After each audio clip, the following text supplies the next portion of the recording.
Hello guys, this is your friend and we are back with a new fanfic. Which is what if Naruto and Temari are arranged to marry after the attack on Konoha by the Sound and Sand Part 1. And if you enjoy this fanfic then please press the like button and subscribe to my channel for more fanfic like this. And now let's start the fanfic. Temari was back in the hidden sand village and was cloud watching. Now normally she didn't do this, but since the attack on the Hidden Leaf village she had gained an infatuation with a boy. Anyone who looked at her behavior knew it, but they guessed it was the one she fought in the Chunin exam, Shikamaru, but they'd be wrong. Gaara was the only one who knew for sure, and only because he read her diary. Naruto Uzumaki, he murmured to himself, you'd better not break her heart. Gaara knew that Naruto was a good guy. After all, he managed to save Gaara from himself. Temari suddenly jumped when a sand anbu appeared right above of her. Temari, the council wishes to see you. Me. What for? It normally was unusual that the council would call on a genin, but she was the daughter of the now late Cage. I was only told to retrieve you, so come with me, but as the anbu reached for her, Gaara's sand encased his arm and he looked to the assailant. Do not touch her. Gaara spoke in almost a whisper to show that he was serious. I will escort her, and with that he released the anbu, and the anbu, not ready to die, retreated. Temari was smiling at her little brother. She couldn't help but feel happy he hadn't killed anything in a while and also had become very protective of her and Kankuro. As the three walked through the halls they could feel the air get more and more intense, as if a death sentence was being issued. Do you guys feel that? Kankuro said as the air gave a dreaded feel, like when Gaara released his demon. Yeah, came Gaara's monotone. As bad as it felt for the other two, all Temari could do was gulp, because she knew whatever the council wanted it had to with her. It only got worse when they entered. All the counselors themselves looked nervous. At the center of the table was the temporary head counselor acting as a substitute for the Cage. He was by far the oldest. Still fairly tall, he was bald but his beard reached the floor even when standing, and his bow ice still held power despite the deception the years have had on him. Temari, daughter of the Cage, do you know why we called you? His booming voice demanded. She simply shook her head. We have called you in regard to the state of Suna. After the discovery of the late Cage, we tried to establish the alliance between us and Konoha. With their lack of a Hokage and our lack of a Cage, they refused on answering until they appointed a new Hokage, or at least until we sent a different sort of treaty to their council. Quote, what do you mean, head counselor? Temari felt something bad was coming, but she knew it might just be superstition from her years of ninja training. First, there is more to this. Do you remember your report on a Naruto Uzumaki? At this, Temari nodded. I've had my personal research team look into him. At the Konoha Academy he scored the lowest in everything up to the graduation exam. Temari's eye began to twitch. How could he use Jonin level jutsu when he couldn't even use Academy level ones? But it stands to reason that this was caused by him being a Jinchuriki as well. Everyone's eye shot to the head counselor. But head counselor, if he too is a Jinchuriki, why did you? Spoke one of the other older men in complete confusion. The head counselor put his hand up to silence him. There's still more. After everyone was quiet again, he continued. He was assigned to train under the copy ninja Kakashi. Everyone's eyes widened at this, and the Toad Sage Jiraiya has taken him as a disciple. At this point the counselors were starting to sweat. And based on Temari's description on the toad he summoned during his battle with Gaara, it was the chief toad. At this point the others began to tremble. Temari was beginning to fear where this was going. She feared that this was the beginning of an assassination mission.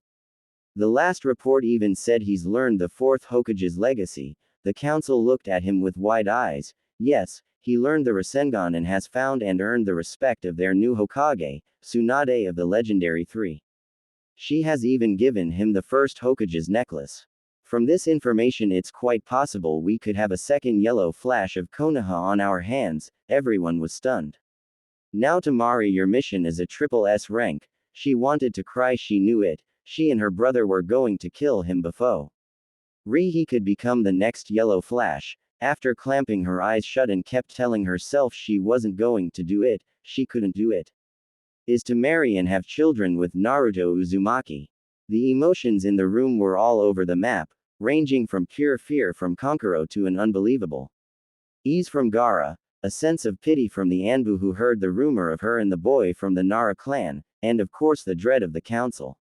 How could they not be dreading her response? She herself was pretty strong. Kankuro was no pushover, and of course Gaara, his sudden change was no secret. After all, he put 12 Anbu in the hospital the day they got back when one of the Anbu called Temari a failure for not being able to keep Gaara under control. When was asked why, he said, "I will not tolerate someone insulting my family." So if she got upset, things would get ugly. Temari though was trying to piece things together in her head. Marry Naruto Uzumaki.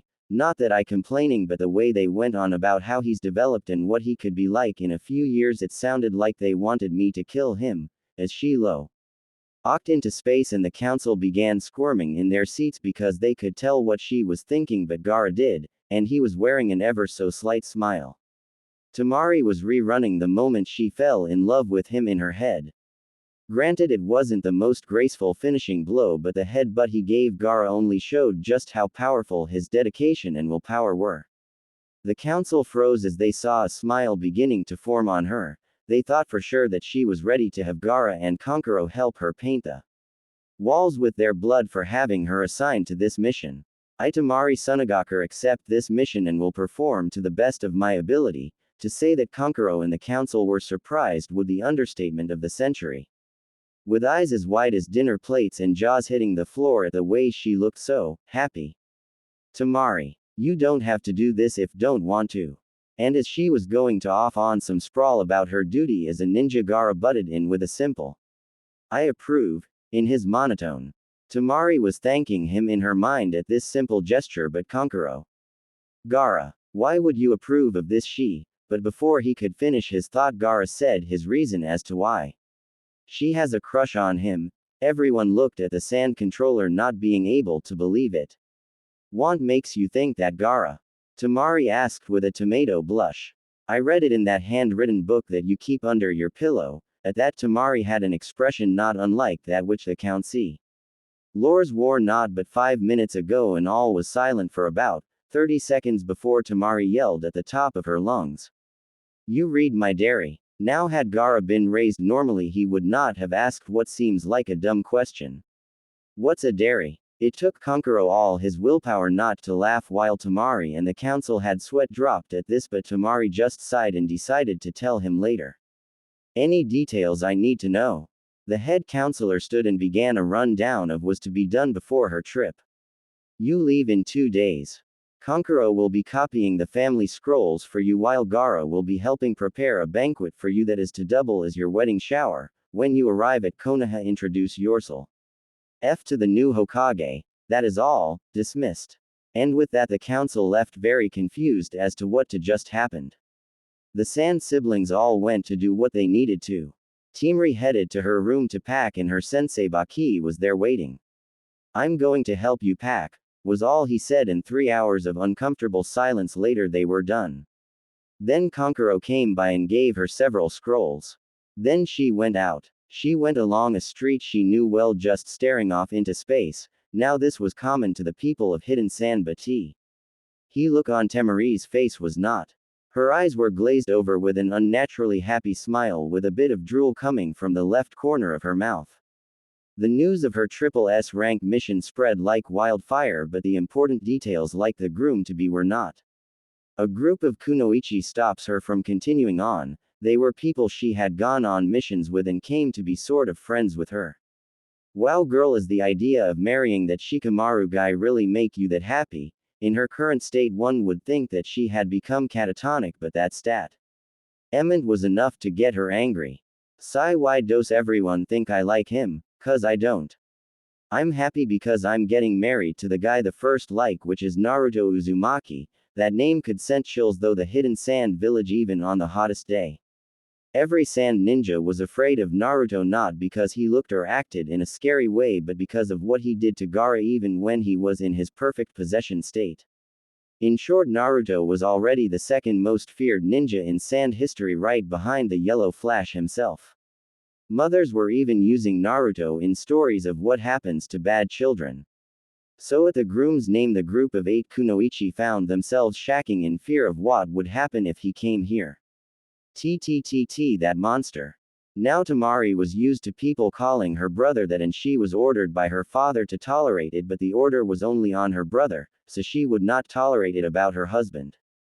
In less than a second after it was said, the offender found her face had become acquainted with the pavement.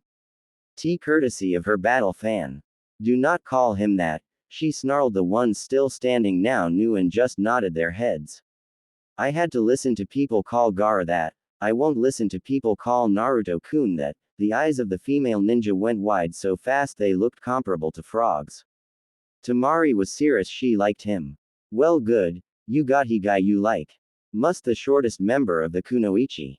She was about the same height as Naruto but had long black hair with her arms, legs, and stomach covered in fish net, and the rest of her was a basic black outfit.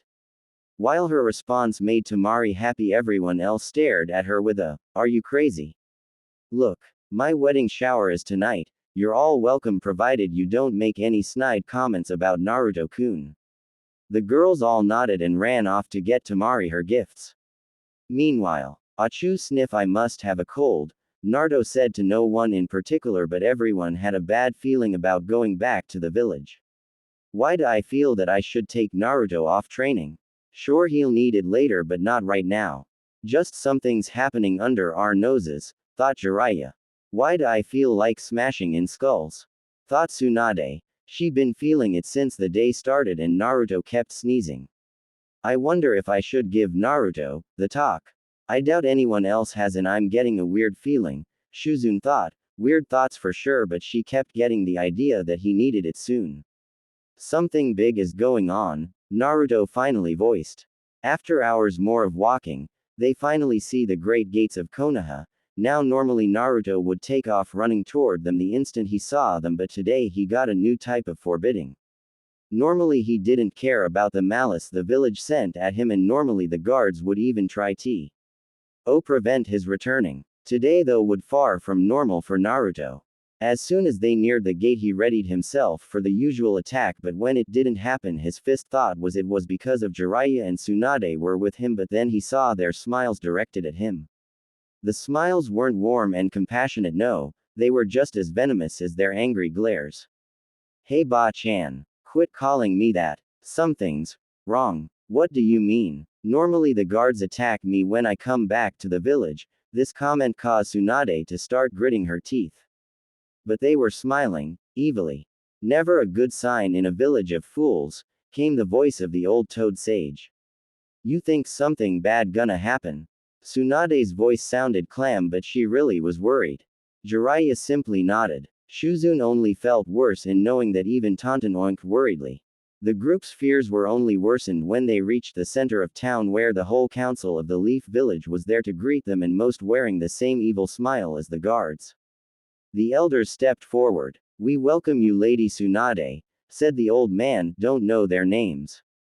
There is a matter that needs your immediate attention, said the old woman, handing over a scroll marked with triple S's all over it.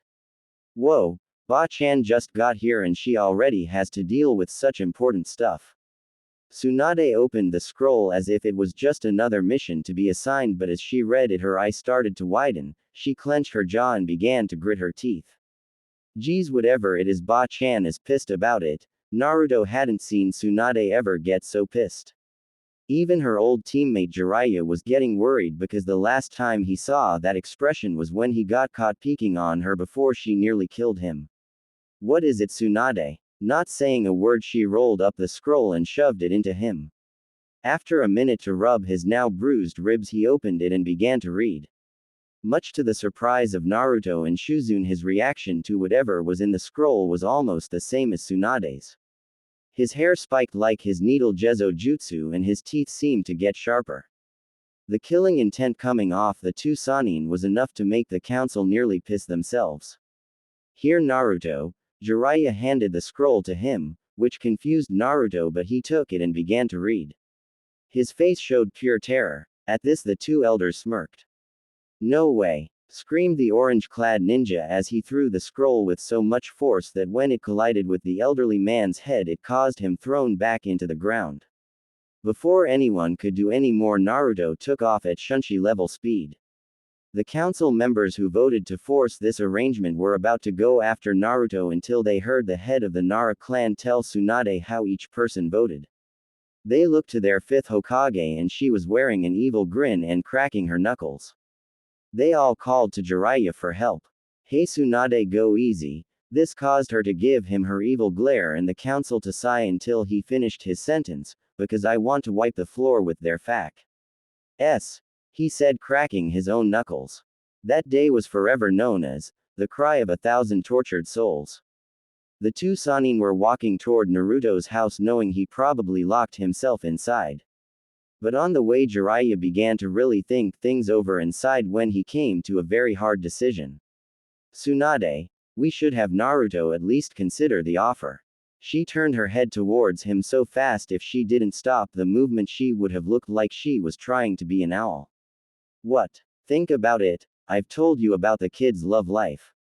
"Yeah, you did. He likes a girl named Sakura. So why should he consider it?" Even after he saved her from the Shukaku, she believed it was Sasuke who saved her.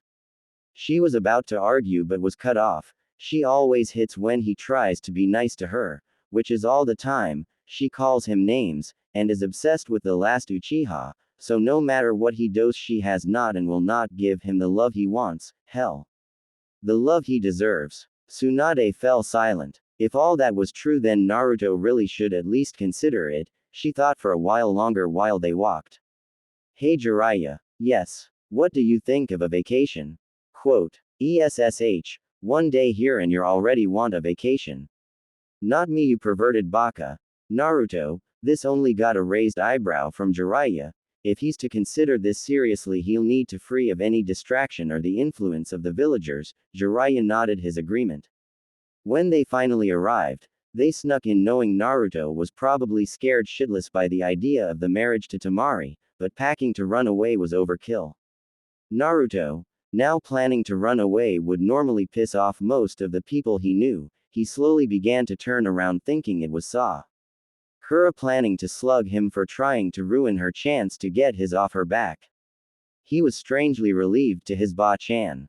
"Listen, I understand you being scared at the council trying to force this on you, but Jiraiya and I have decided that you should take some time and consider this." "What?" "Naruto, please calm yourself and listen." Naruto did as he was asked to before Tsunade continued. "I've heard all about Sakura and everything you always overlook in your infatuation with her." Naruto scrunched up his face in anger. "How she hits you over nothing, calls you names, her obsession with the Uchiha kid, her lack of gratitude for when you saved her life, and her refusal of your love for her, you more than earned it. At this point you deserve it." Naruto was now staring out into space at the speech. "Well, good thing you're packing, you'll be gone for 2 weeks." She put two of her fingers up for added affect. "Huh, what?" Tsunade sighed at this. "I'm giving you a 2-week vacation starting tomorrow, and here." She then hands him a pile of bills. "What's this for?" "For the money me and Jiraiya took from you and a lot more, because if you decide to take the mission I want you to get her a gift." Naruto nodded. "Hey Tsunade ne-san." Tsunade snapped in his direction with a loving gaze. "Yes. Sai, could I leave tonight?" Her smile faltered but nodded. 15 minutes later. Konoha gates. Naruto gave his surrogate mother and sister a hug each, as well had the normal spat with his surrogate grandfather, then walked off. "What's wrong, Tsunade? You should know better than anyone, you old perv." The three members of Naruto's family stood there for a while longer before turning into the village. "Hey Tsunade. Yes. Want to make some hell for the holes?" Tsunade smiled knowing what Jiraiya had planned. Back to Naruto. "Sai, what did I see in Sakura? I mean, how did manage not to see all that for so long? How could I be even that stupid? Because right before the emo Tem showed up she was the first to show you friendship and you just clung to it." Quote. "What? That's it? Yep, sorry. It's not you fault. I was being stupid. Everyone wants the stupid Uchiha just because of a bloodline. Want me to give you a bloodline?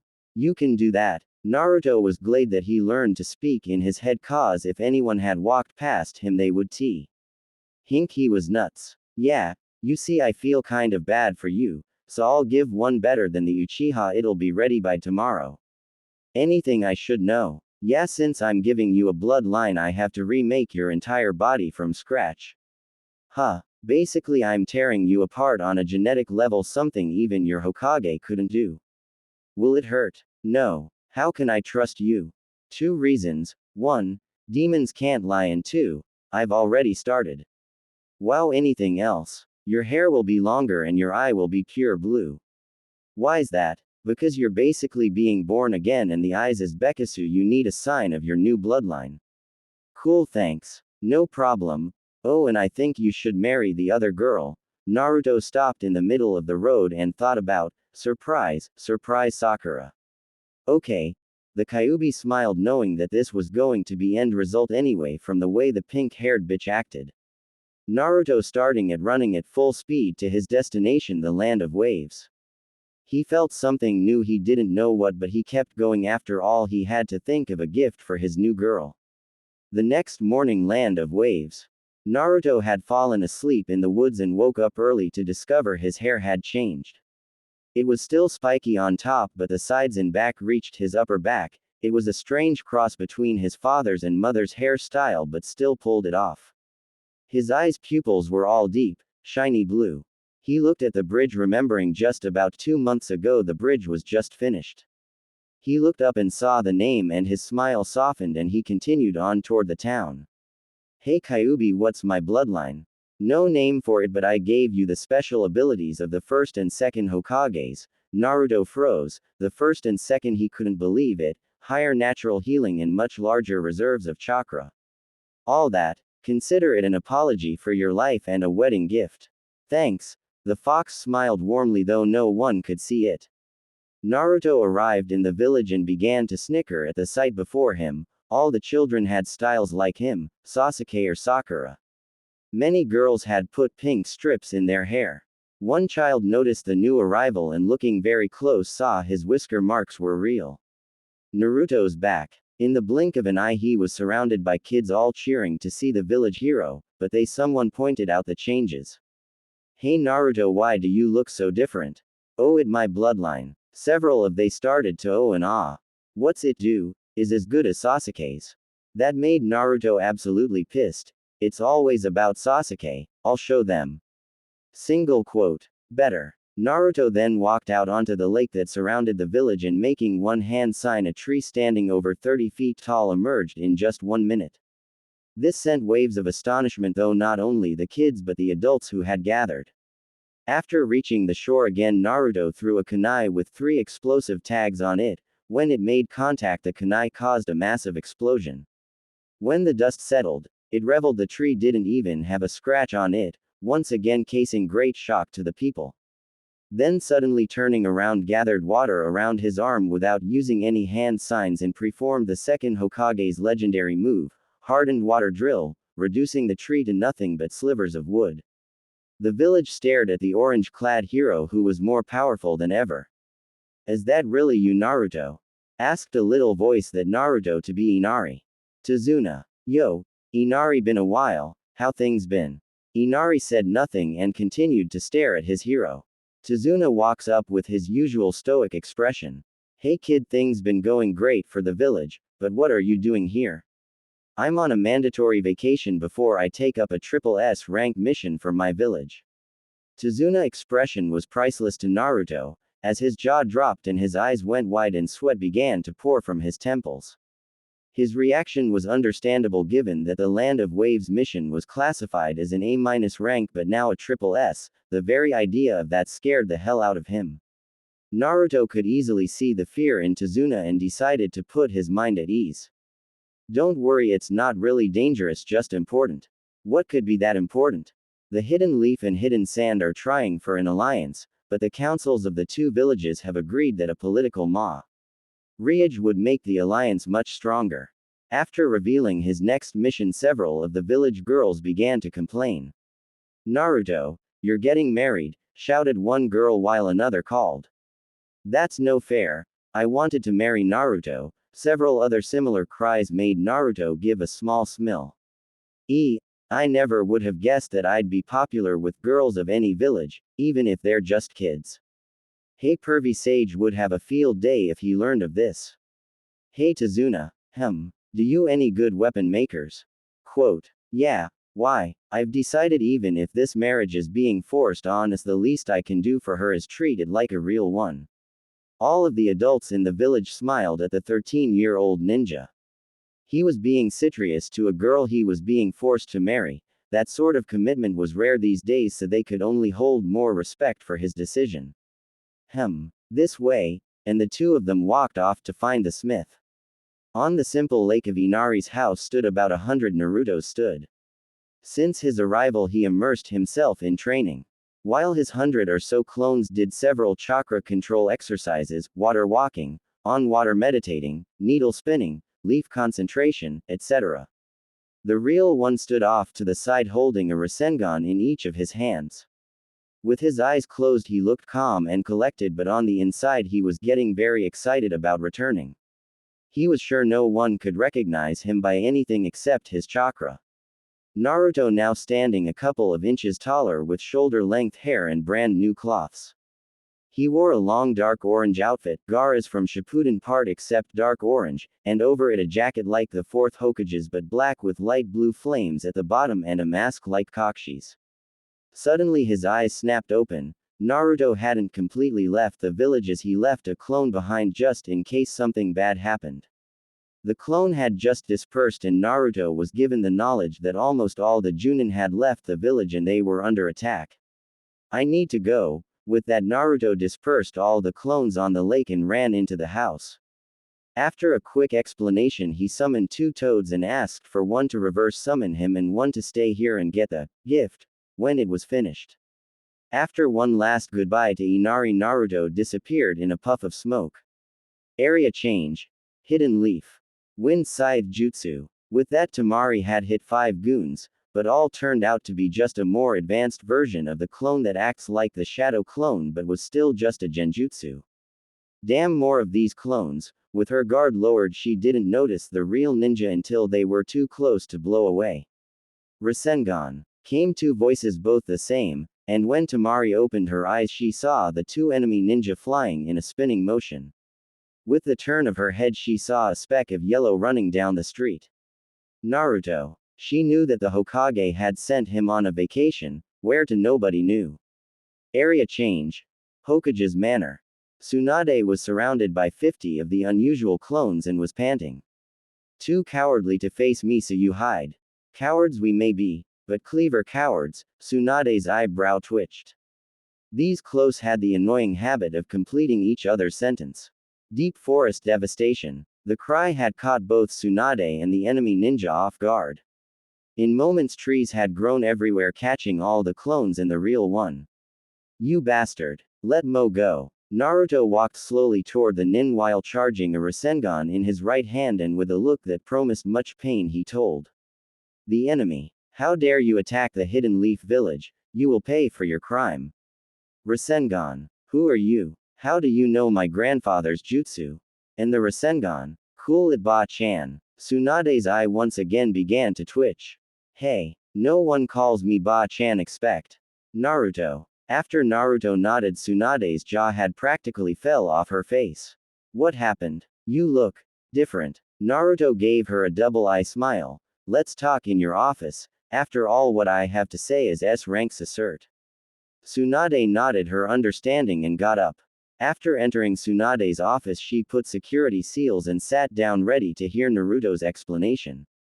Well, after I left I thought about what you said, and decided that you were right and moved on. The Kyuubi gave me a bloodline. I've decided to marry Temari, but I want to wait until her gift is ready.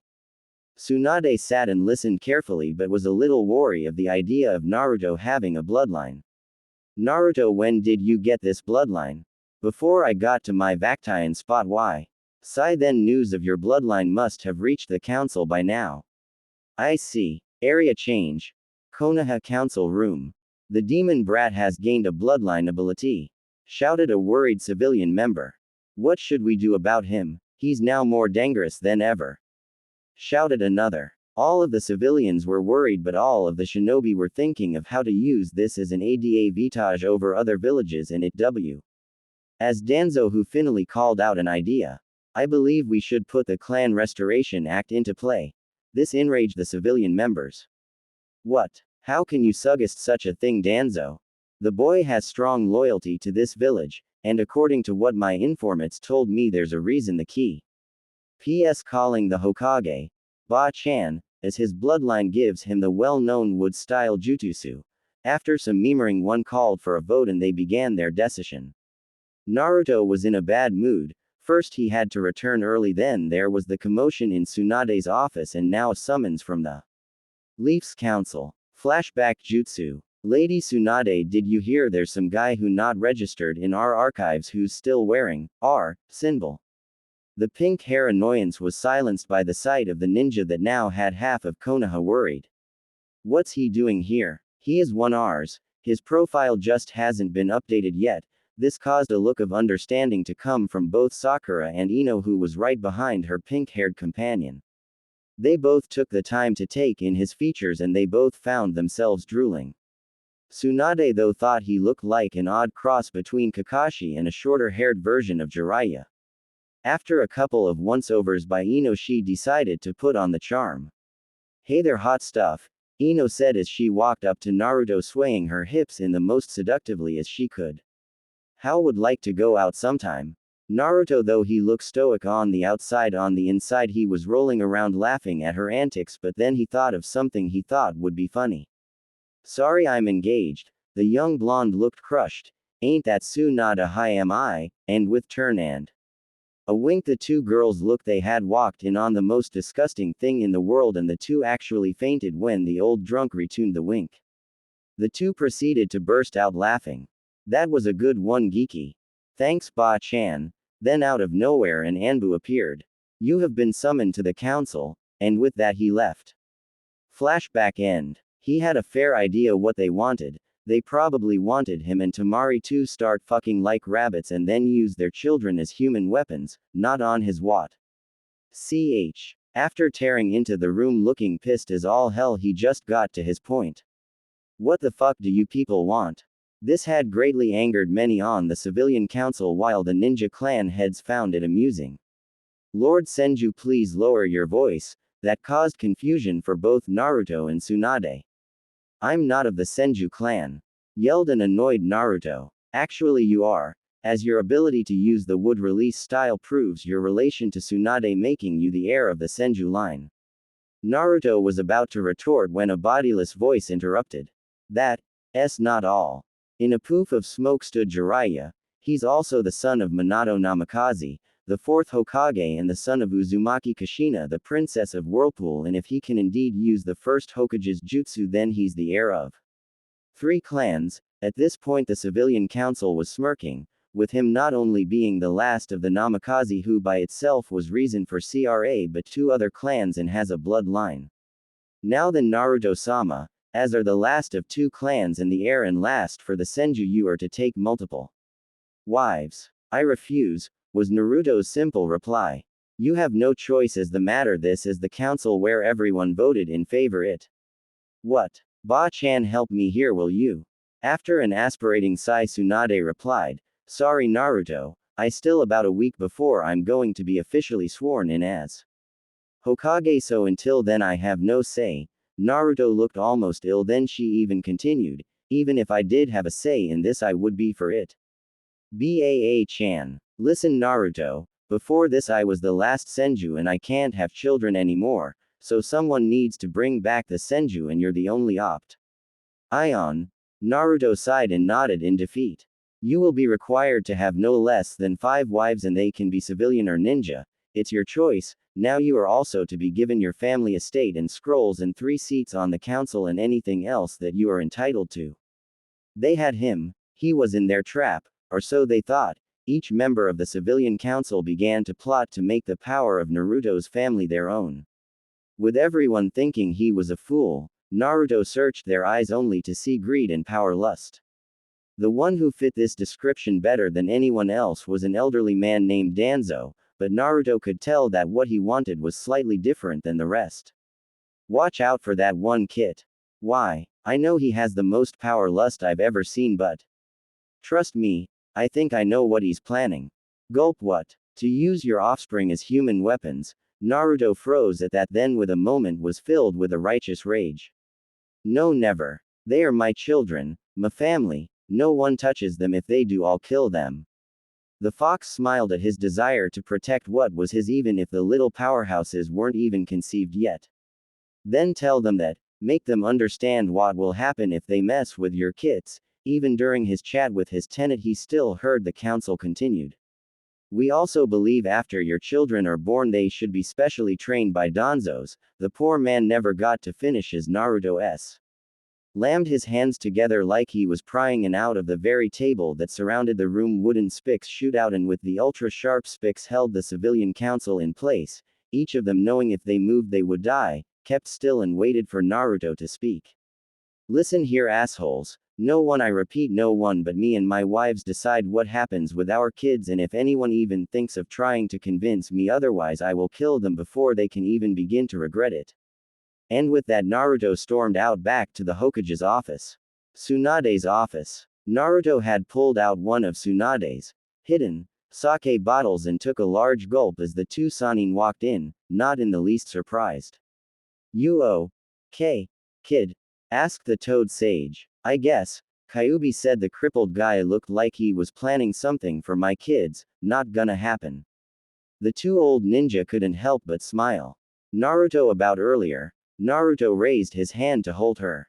I understand, Ba-chan. If there no senju left, those bastards would use everything of the senjus to help themselves.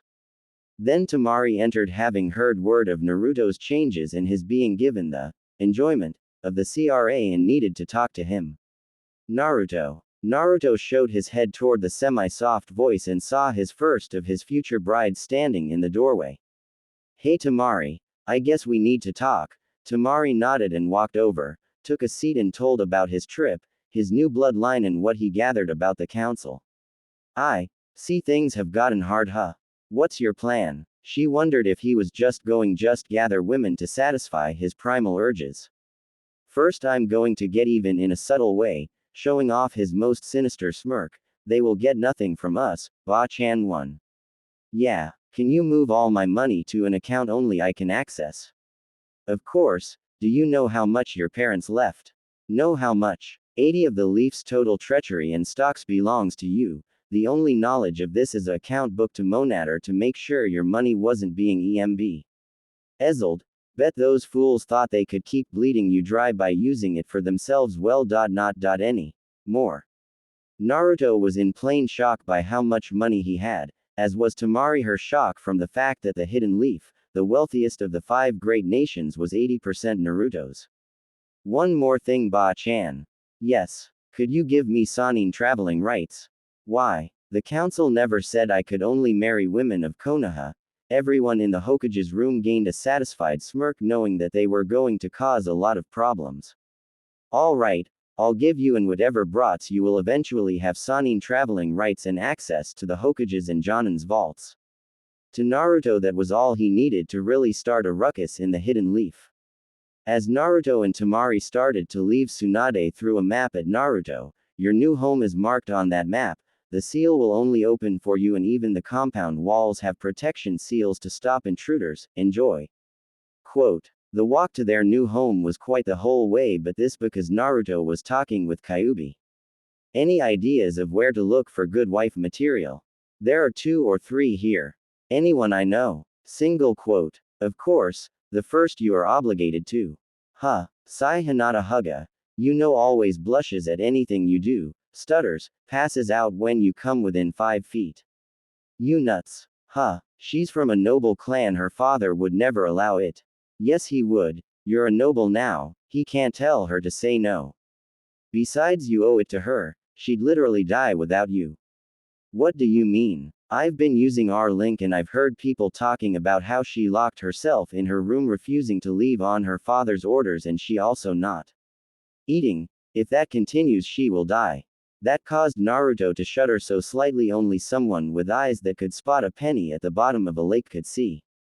Alright, who else? Well, we can't trust most families in the leaf, so women with no family is a good choice, and if you want to get back at the assholes, get someone who hated almost as much as yourself. Naruto thought about for a minute, who is hated almost as much as me? The only person I can think of is. Hey, you can't mean her, can you? Single quote. Yes, she was the snake bastard student, has no family, and let's face it, we both know she's lonely, and the old farts would lose their minds if she was chosen to help build you father's clan. The fox finished with a giggle. Fine, fine, the last one. I think Shizune would be good to help with the Senju clan. Yuck. What's with that reaction? She's like an older sister to me.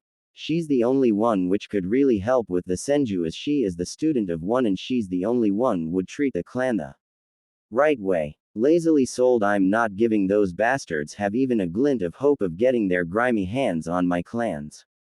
Good. Now talk to that girl, she looks a little uneasy. Naruto looked at Temari, and it was true, she did look something was bothering her.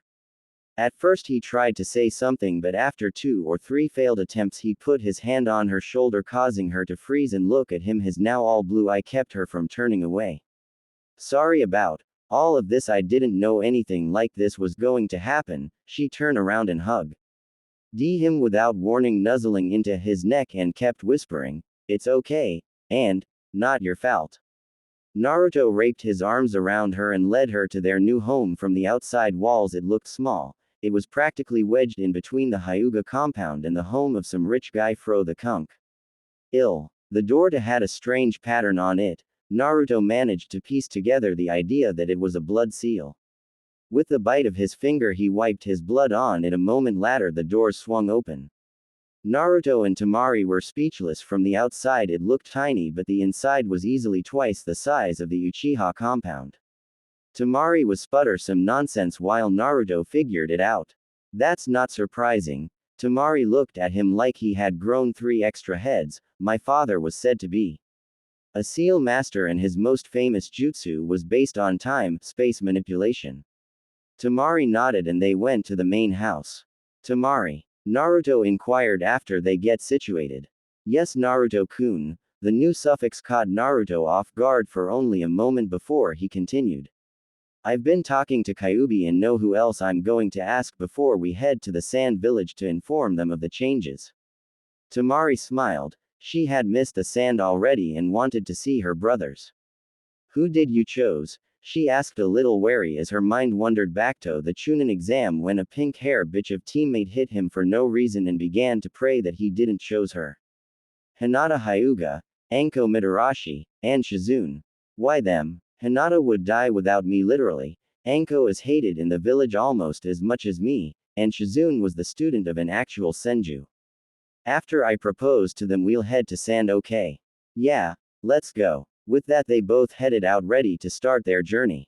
Engagements and honeymoons. Naruto and Temari walked out of the Namikaze estate just as Neji went flying out a window and crashes into the ground. Neji, what happened to you? Lady Hinata, speak to Lord Hiashi. Naruto and Temari walk into the Hyuga estate main building, see a very worn out clan head. Hey Hiashi, what's the matter? Now while most of the Hyuga clan would have been offended, he wasn't. He knew how familiar Naruto was with people and he hoped that Naruto being here would help with the Hyuga clans. Little problem. Naruto, good timing, we need your help. Huh, what wrong? It's Hinata. Since the news of your engagement to the sand girl, she's hidden herself in her room refusing to eat. Not only that, whenever someone tries to make her feel better they suffer consequences. The whole branch family has tried and all have ended up like Neji, as well as half of main branch, myself included. The one who got the worst was a fool who started off by calling you the demon child, and Hinata completely mangled his chakra network, broke his ribs and both arm, along with giving him a large concussion, and he is still in the coma she put him in. Naruto and Temari stared at him for a minute until Naruto fell over laughing. I'll be back, said Naruto as he walked off to Hinata's room. I still can't believe that little shy girl did all that, said Temari trying to image it. Hell, have no fury like a woman scorned, said Hiashi with a very dead expression. Especially when it looks like they just made a new jutsu which by looks alone could be named 640 palms. That got Temari laughing. Hinata's room. Knock knock knock. Hinata. Open up, it's me Naruto. At the mention of it being Naruto she opened her door, but only a crack. She could tell even with his new appearance that it was indeed Naruto. Hey Hinata, can we talk? She nodded. You see, some stuff happened and I've got a bloodline now, so the council its wisdom decided to put me under the CRA, and I was wondering. Hinata's eyes widened at where this conversation on was going. Would you marry M? Walk. Naruto didn't even finish as he was tackled with a hug right through a wall, leaving a rather big hole. After trying to figure out what mountain hit him, he looked down to see a tangled blue mess holding onto him, and her face showed the lack of substance and fat. Eeg. Hinata. Did it really hurt you that much? Would you really have died? Naruto had taken the fox as being exaggerated, but he saw for himself that it wasn't. After taking the unconscious Hinata to her father, he told him he leave a clone to help her move into their new home while he went to finish his proposals. Naruto left the Hyuga household for the local dango shop to find Konoha's snake charmer. When he arrived, she was of course there eating dango and drinking red bean soup. Hey crazy, called Naruto, not using anything that could offend her and give her reason to hurt him, like SNA. K mistress, or snake bitch, or just bitch. Hey kid, you need something? Yes actually, but please not here, it's confidential, for now. She nodded and they both took off for the most private place for them, the Forest of Death. So what's up? Asked Anko as she popped another dango into her mouth. As by now you no doubt know that I was the one to stop the invasion. She nodded. When I did so I reviled my bloodline. She nodded again, and the old bats who run the leaf found necessarily to force CRA on me. Now she was confused. You're one of only women I trust, so I ask you to please marry me. Anko sat there for a minute, then looked at the sky, then back to Naruto. Why not? She replied, but why do you trust me? Quote, we are both shunned for things that are beyond our control. Besides, I want to the look on the old bastards' faces when I name you the one to bear the next heir of the Namikaze clan. Naruto finished with a smile beneath his mask. Why would they care about that? You're the former student of the Snake Tem and they just plain hate us, and if it's you who will bear the children for their most noble clan and family of their favorite hero, they will feel insulted that it wasn't one of their daughters. Strangely, this caused Anko to smile. That's prefect. I've been trying to get back at those jerks for forever. Alright, move your stuff into the Namikaze compound and I'll be back. Sure. Then both ran off to what they needed, but had anyone got a good look at Anko's face they would have seen that she, like any to be married, was quite happy. After all, with her past she had given up on the idea that she would ever have a husband or children. Hokage's office. It was typical day in the Hokage's office, Tsunade trying to drink and avoid paperwork, while Shizune preventing her master from drinking and forcing her to do the paperwork. It was this strange balance that Naruto disturbed. Hey Ba-chan, hey Shizune. Hey brat. Hello Naruto, is there something you need? Yeah. Shizune, can I talk to you? Quote. Of course Naruto. After they found an empty room and locked the door, and Naruto took a deep breath to calm himself. Shizune, did Tsunade inform you of the meeting yesterday? She replied in the positive. Did she tell of what they don't know? Her response was the same. Alright, because I've been given the names Namikaze and Senju, I've been put under the laws of the CRA and need at least 5 wives, and you're one of the only girls not to look down on me and then praise Sasuke lets me know that you don't think so little of me. She smiled at him, showing his less secure side. So would you marry me? Naruto, are you sure? Naruto, not trusting his voice, nodded. Then yes. By this point she had a Hinata blush. Gee, you guess we should tell Tsunade. Quote. No need. I was eavesdropping, called the Hokage as the locked door swung open. She held a bottle of sake and 3 cups. This calls for a celebration. The 2 victims each gave her a nasty glare. Lady Tsunade, you should not be listening on other people, yelled a red-faced Shizune. Why not? I knew what was going on anyway. How's that? Asked the two in sync. Simple, starts to fill the cups, the list of people who have been nice enough to him to be even considered for marriage's path. Tickly short. She finished with a sad smile. But enough of that, let's drink. Lady Tsunade. Naruto is still too young. Please, he has been an adult since he received the leaf headband, you should know that, so quit stalling, and let's drink. Tsunade already had her cup in the air and the other two sighed and picked theirs up and did the usual, cheers, gesture. So brat, who else did you ask? Shizune began to listen herself, quite interested in who her co-wives were. Hinata and Anko, they both nodded, they could see reason to ask each of them. Anko was someone who could relate to Naruto, and Hinata was a kind, caring, and nurturing soul which Naruto needed considering the way he lived his life until recently. Get ready, Shizune. For what? A trip? Our first stop, the hidden sand village, he said while pointing in the direction of said village, earning a chuckle from the other two. Pack up and meet us at the village gate in about an hour. Naruto then ran off to get the others ready. Shizune sighed and went to get ready. It's still going to be a while before he's completely calm. When you get to the gate, tell Naruto and the others to return to the Hokage mansion. He forgot that we need to reintroduce him to the public first. Quote. Yes, Lady Tsunade. Back at the Namikaze compound. The three brides-to-be were getting packed for the trip when Naruto came through the door. Hey, you guys ready? Not yet, Naruto, and don't you still need to pack? Asked Temari. Naruto started to ruffle though his jacket and pulled out a storage scroll. Nah, I've got everything sealed in here. They all nodded and pulled out their own storage scrolls and sealed their possessions into them. Can't believe I never thought of that before, said Anko as she rubbed the back of her head.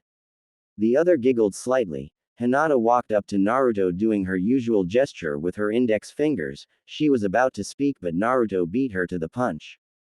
Hinata stopped that. He grabbed her hands and put them at her sides. There's no need to be so nervous in front of your future husband, and would the three of you sit down because we need to talk before we head off. The three did as they were asked. What's up? You want to talk about sleeping arrangements? Asked Anko, which in turn caused a red-faced Hinata and Temari. Not that there are details that are regarded as S-rank secrets that you three have the right to know before you decide to actually marry M.E. This caused all three to put on serious expressions. 13 years ago the four Hokage fought and killed the Kyuubi no Kitsune. That's what people our age and other villages have been told, but the truth is that it could only be sealed into a newborn. That newborn was me, and because of me holding the fox I'm being hunted by a group of S-rank criminals and they may also try to do you harm. To survive we all must become stronger. He looked into the eyes of his chosen three and saw steeled resolve. That's it. Damn kid, I'm trying to kill a guy like that myself, came Anko's response. They will likely go after my brother, so I would need to get stronger anyway. I don't care about the fox, but I want. Let them have you, Hinata said as confidently as possible. Naruto pulled down his mask. His face no longer had any baby fat and his whisker marks were more defined, giving him a feral look. Thank you. All of them smiled and the atmosphere was a calming but intensely loving one. They all finished what they needed to do for a long trip and headed for the gate. When they arrived, Shizune was already there with a bag containing spare cloths, some ninja tools and several scrolls to help them train, but she kept that bit of information to herself for the moment. Naruto, we need to go back to the Hokage's manor. We still need to make your heritage public knowledge. Naruto's shoulders sank. He didn't like the idea of everyone knowing, cause they would all shout things like, the demon can't be a clan head, or, how dare the demon claim to be the fourth son. Nothing but depressing issues. Do we have to? I'd rather not hear the public's thought on that. Shizune sighed. She knew he wouldn't want to have that reviled while he was still here, but this way he could get the benefit of seeing the shock on the people's faces when they learned that Naruto owned most every shop, restaurant, and the hospital itself since Naruto's father bought it so he could legally work the funds as he saw fit. Yes, we do now, come on. She grabbed his hair as she walked by to ensure that he followed. The others followed as well. Meanwhile, on training ground 7, with Kakashi and Sasuke, Sakura had just ran up to them as they were training. The two were extremely annoyed because Kakashi was out of the village during the invasion and Sasuke had nearly been killed after using all of his chakra. He was saved by a guy in a long black jacket with blue flames. Yes, a Naruto clone. What's the matter, Sakura? The new guy, the one who stopped the invasion, he was flirting with Lady Hokage. So he injured now? Quote. No, she flirted back. Kakashi dropped his book. It was an unwritten law, but everyone knew it. Flirt with Tsunade and you die. An ambush showed appeared out of nowhere and handed Kakashi a scroll, then disappeared. After a minute he shrugged and opened it. What does it say, Kakashi-sensei? Every resident of the Leaf, ninja or not, is to report in front of the Hokage's manor for an important announcement, no exceptions. He shrugged again and walked off for the mentioned location, and the other two followed suit. Outside the Hokage's manor, everyone in the village had gathered wondering what was going on. Tsunade's inauguration wasn't for another week. The older generations were all hoping the demon child was being thrown out. Then Tsunade and the two old advisors appeared into view. Now I know that you are all wondering why I called you here. I have something important to inform you of. We have found another descendant of the Senju clan, who is also the son, the fourth Hokage and the crown prince of Whirlpool Country.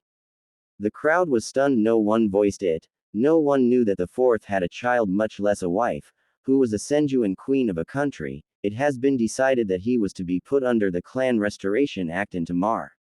Why no less than 5 wives? The purpose of me calling you today is to introduce him and the wives he has chosen so far. The older Haruno woman began to rub her hand in a very greedy manner. Everyone knew what she was thinking. Get Sakura married off to this guy and they'd have all the power anyone old hoped to have. The crowd was cheering to meet the son of their hero. They won't be cheering for long, thought Naruto as his head sank. The girls saw this and tried to help him feel better. He tried. He had a reason to be depressed. The people would probably try to have him killed for claiming to be the fourth son. Very well, allow me to introduce Naruto Namikaze Uzumaki Senju and his brides-to-be. As the 5 who were mentioned appeared on the stage, the crowd had gone silent from the mention of Uzumaki. Naruto was in front of Tsunade, no mask, so they could see the evidence of who he was. After a minute so they could take it in, they were outraged, and as expected the civilians began to call F. or Naruto's death for the lie that was announced. The riot was soon squashed by Tsunade's booming voice. Any more of that and I'll have you all executed. Silence once again. We have evidence. I was the one to bring Naruto into this world. We also have the blood work and a signed birth certificate from the fourth himself, claiming Naruto to be his son, and as such he has claimed his inheritance, the deeds to almost all the restaurants, all the ninja tool shops, most civilian shops, the hospital, the ninja academy, and all the private possessions of the 3 mentioned clans. Everyone went wide-eyed. Naruto owned the Leaf now. He could deny them anything, even things they needed to live. Even though the crowd was silent, a wave of malice could be felt from several senior ninja, one of which was Kakashi. Though he would never say it out loud, he was just as prejudiced and was now going to kill Naruto silently before the people to save them from the demon. He melted into the crowd and hid on the Hokage's tower and charged up a lighting blade without letting anyone sense his chakra, or so he thought. As Naruto's sharpened senses allowed him to smell Kakashi's chakra build up. As Kakashi charged at speed to make him a blur, Naruto caught the offending hand. This stopped both his attack and his heart in fear. Care to explain your actions, Kakashi? Asked a very angry Hokage. He's a demon. He can't be my sensei's son. Naruto then delivered a powerful kick to Kakashi's chest as he grew a tree in the flight path. Kakashi crashed into it and it grew branches around him, wrapping around every limb and even each finger to ensure that no jutsu could be used. You attacked an heir of my family, said Tsunade with a nasty growl. To attack an heir to a clan is an S-rank crime, and do you know the penalty? Kakashi became pale, then Naruto added his 2 cents. For traitors there is only death, Hitaki. It was said with so much venom that it sent chills through the village. You can't kill him, came the smug voice of Sasuke. He needs to train me in the use of my Sharingan, so back off dope. He said with a large smile as if he just got Kakashi off the hook.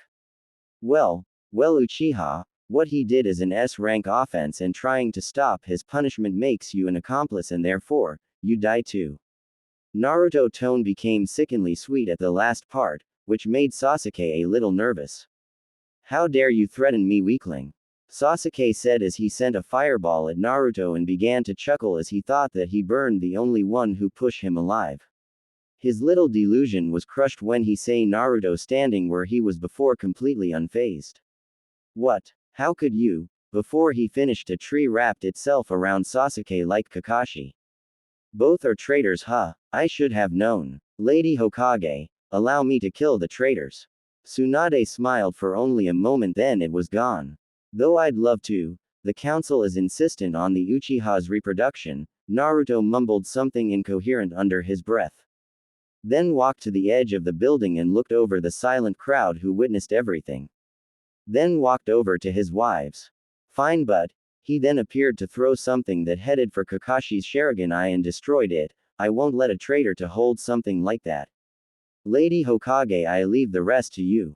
And with that the five disappeared in a swirl of fire. Well, now to deal with the two of you, Tsunade said with a sinister smile. Sasuke was hoping that being an Uchiha would save him. Kakashi hoped that Naruto injuring him would save him. They were both wrong. Gates of the Leaf Village. Five figure appeared out of nowhere. Even with a mask anyone could tell Naruto was pissed off. Though they all wanted to help him feel better, but they knew there is nothing they could do to do that. Then slicing his thumb and went through a normal series of hand seals, him and his girls were now on top of a giant toad and Naruto of another smaller toad. Gorshi-sai, what you doing here?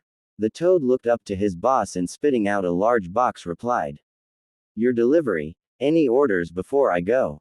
Naruto scratched his chin. He knew it wasn't fair to give a gift only to Temari, he have to order something for each. Then pulling out a scroll wrote his order. Dear Mr. Orshiduro Smith, Naruto visited while in wave, I now must ask for your services again. I'm in need of a pair of gloves that would help draw chakra out and control it to a needle point, and a Senbon launcher that can make them from chakra and even give them a poisoned effect and make it lie. T waited. Thanks Naruto Uzumaki. Tapping his chin again in thought. I don't really know about how Anko fights, I'll figure out something for her later. Naruto rolled up the scroll and told the toad to bring the scroll back to the old man. The toad nodded and puffed away. The chief toad coughed to get some attention. So what did you call me for, kid? Hoping down to face the chef himself, Naruto sat on his knees at attention. We're hoping that you could carry us to Suna with a jump or two. Quote, sure kid, but who are the others on my head? I've now been told I had to marry many wives and these are them. They came down to be introduced. This is Temari. She bows, Hinata bows, Shizune bows, and Anko gives a large arc hand upward. What's up? The toad had to smile. Kamishi was just like Naruto was normally. Alright everyone, get ready. Everyone began to pour chakra into their feet. With one giant leap they cover nearly a third of the distance. After 3 more jumps they reached the gates of Suna. After introducing themselves to the guards they went to the Kage's office to speak with Gaara. Naruto's new look had surprised Gaara and his brother, especially the pure blue pupils. While Gaara was understanding of the situation, Kankuro was furious and tried to attack Naruto only to be blown clear out of Suna by Temari's fan. After a few good laughs they all headed to the Kage's compound. Naruto and the girls took the largest room and bed so they could all fit. Now who's sleeping where? Asked the purple-haired one who removed both her jacket and skirt leaving her in only a mesh outfit that reached about where the skirt's bottom had been. Naruto groaned, he had been dreading this. Temari was possessive, Anko was pretty dominant, Shizune was protective, and Hinata was likely to shy to say anything in this. Naruto will sleep in the middle with Temari on his left and Hinata on the right. Came the group's medic. Everyone gave her a shocked expression, then she pulled Anko to the side. Temari has been waiting for this chance and Hinata once believed this chance gone forever. Anko just nodded and told the other, to get your moving cause I'm tired, and everyone got into bed. Naruto was a little uncomfortable, but that's to be expected when during childhood the only contact you got was beatings and being literally thrown out of stores. Both Temari and Hinata were cuddlers, he found out after only a couple of minutes. Both were content using him as a pillow and they seemed like they were having the best sleep they've had in a while. The other two also looked quite content. Naruto just shrugged, it didn't matter why they were happy, as long as they were happy. He decided to focus on sleeping. Tomorrow was a big day, after all it would take effort to make an oasis.